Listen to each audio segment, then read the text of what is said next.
Hello friends. तो आज मैं आपके लिए लेके आया हूँ पार्ट ऑफ स्पीच का पार्ट 7। इसमें मैं आपको बताने वाला हूँ कंजक्शन यानी कि संबंध सूचक के बारे में। इसकी डेफिनेशन है conjunction are those words which help to connect two words, two phrases और टू सेंटेंसेस। और टोटल 2 तरह के कंजक्शन होते हैं। पहला सिंपल कंजक्शन और दूसरा कोरिलेटिव कंजक्शन। सिंपल कंजक्शन की कुछ एग्जांपल्स हैं। बट यानी कि लेकिन, किंतु, परंतु। सो यानी कि इसलिए। एंड यानी कि और। बिकॉज यानी कि क्योंकि। इफ़ मतलब कि यदि। दैट यानी कि। देन मतलब तब या तो। एज लॉन्ग एज मतलब जब तक। एज सून एज यानी कि जैसे ही या ज्यों ही। एज यानी कि जैसा या जैसे। सो दैट यानी कि ताकि। अदरवाइज यानी कि अन्यथा। व्हेन मतलब जब।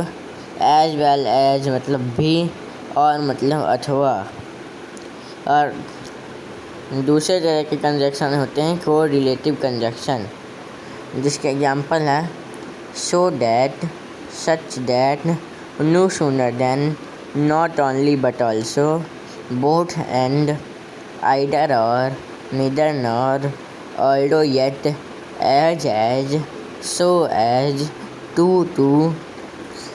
ये कोरिलेटिव कंजक्शंस को यूज करने के लिए कुछ रूल्स का यूज किया जाता है। और अब मैं आपको एग्जांपल बताने वाला हूँ वही कोरिलेटिव कंजक्शंस के। सबसे पहले मैं आपको सिंपल कंजक्शन के एग्जांपल बताता हूँ।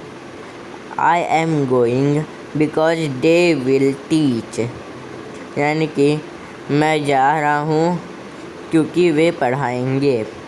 दूसरा है she is weak so she Yeats Apple, यानी कि वह कमज़ोर है इसलिए वह सेब खाती है। तीसरा Ram said that I have done work, यानी कि राम ने कहा कि मैंने काम ख़त्म कर दिया है या फिर काम कर दिया है। चौथा I am ready but they will not give, यानी कि मैं तैयार हूँ लेकिन वह नहीं देंगे। अब मैं आपको बताने वाला हूँ कोरिलेटिव कंजक्शंस के रूल्स। तो पहला है सो दैट। सो का मतलब होता है इतना, इतनी, इतने, और दैट मतलब होता है कि। सो को किसी वाक्य में वेरी के स्थान में लगा देते हैं और दोनों वाक्यों को जोड़ने के लिए दैट लगा देते हैं। जैसे एग्जांपल देता हूँ, I am very busy I can not talk. जब ये 2 वाक्य हैं इनके बीच में कॉमा लगा के इनको अलग अलग किया गया है। इनको जब एक साथ जोड़ेंगे तो हो जाएगा I am so busy that I can not talk. एक और एग्जांपल है he was very fat he could not walk. इन दोनों वाक्यों को जब साथ में जोड़ेंगे तो हो जाएगा he was so fat that he could not walk. दूसरा कोरिलेटिव कंजक्शन है सच दैट। सच मतलब होता है इतना, इतनी, इतने, और दैट मतलब होता है कि। ये भी सो दैट की तरह ही है, लेकिन इसमें डिफरेंस ये है कि ये जब केवल एडजेक्टिव हो वहाँ पे सो यूज किया जाता है, और यदि एडजेक्टिव प्लस नाउन हो तो सच।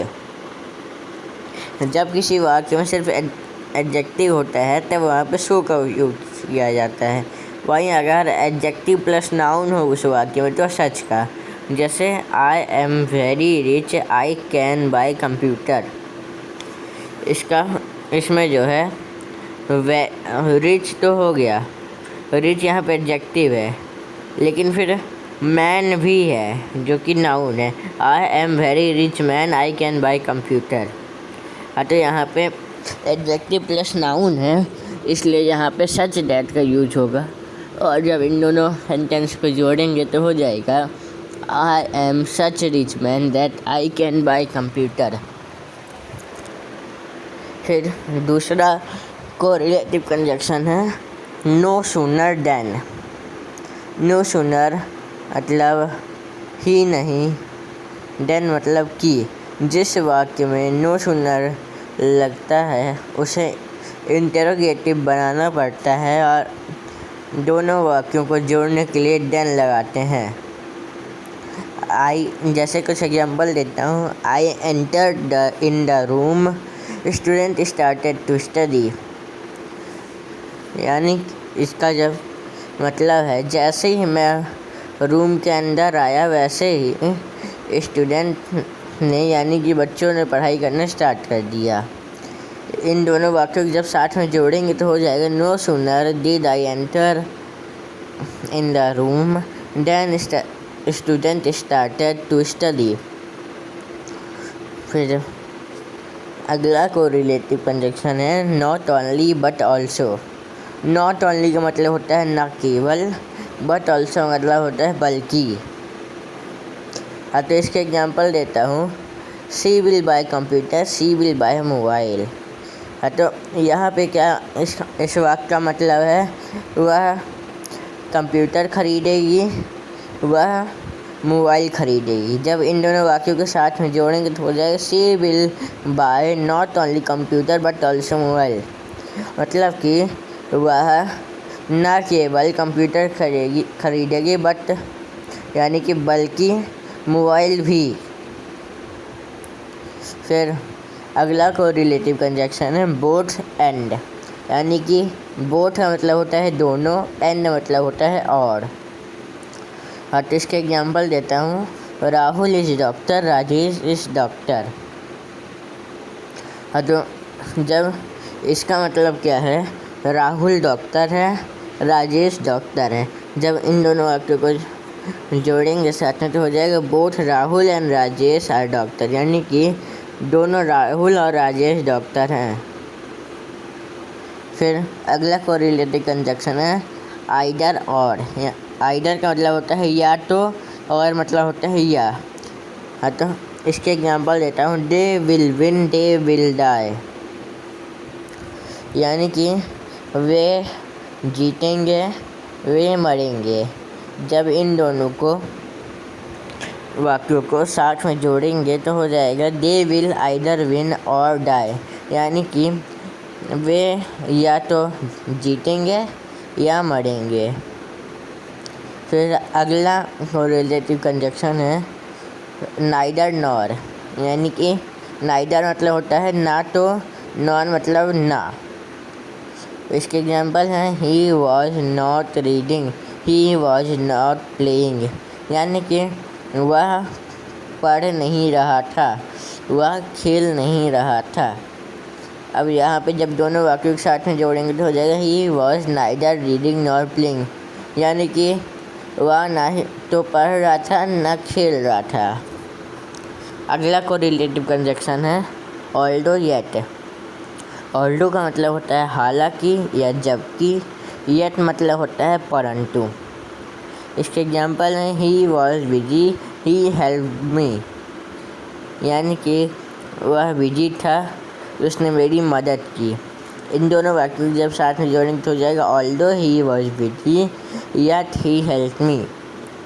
यानी कि हालांकि वह बिजी था परंतु उसने मेरी मदद की। अगला कोरिलेटिव कंजक्शन है एज एज। यानी कि एज मतलब होता है जैसा, जैसी, जैसे, और दूसरे एज का मतलब होता है वैसा, वैसी, वैसे। इसके एग्जांपल देता हूँ। He will tell, I will inform. यानी कि वह बताएगा तो मैं इन्फॉर्म कर दूँगा। इन दोनों वाक्यों को जब साथ में जोड़ेंगे तो हो जाएगा as he will tell, as I will inform. यानी कि जैसे ही वह बताएगा वैसे ही मैं इन्फॉर्म कर दूँगा। अगला कोरिलेटिव कंजक्शन है सो एज। सो मतलब होता है इतना, इतनी, इतने। एज मतलब होता है जितना, जितनी, जितने। तो इसके एग्जांपल देता हूँ, he is so black as coal. और एक और example, she is so miser as my father. अगला को रिलेटिव कंजक्शन है टू टू। वाक्य में सो के स्थान पर टू का यूज करते हैं और दूसरे वाक्यों का that plus subject plus can could plus not हटा देते हैं और टू लिखकर बचा हुआ वाक्य उतार देते हैं।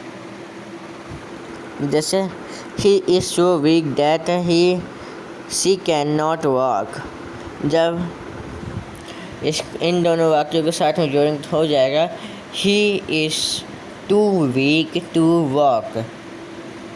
तो फ्रेंड्स, होप करता हूँ कि आपका कंजक्शन वाला पूरा कॉन्सेप्ट क्लियर हो गया होगा। और अगर वीडियो पसंद आया हो तो लाइक करें, चैनल को सब्सक्राइब करें और दूसरों के साथ शेयर करना ना भूलें।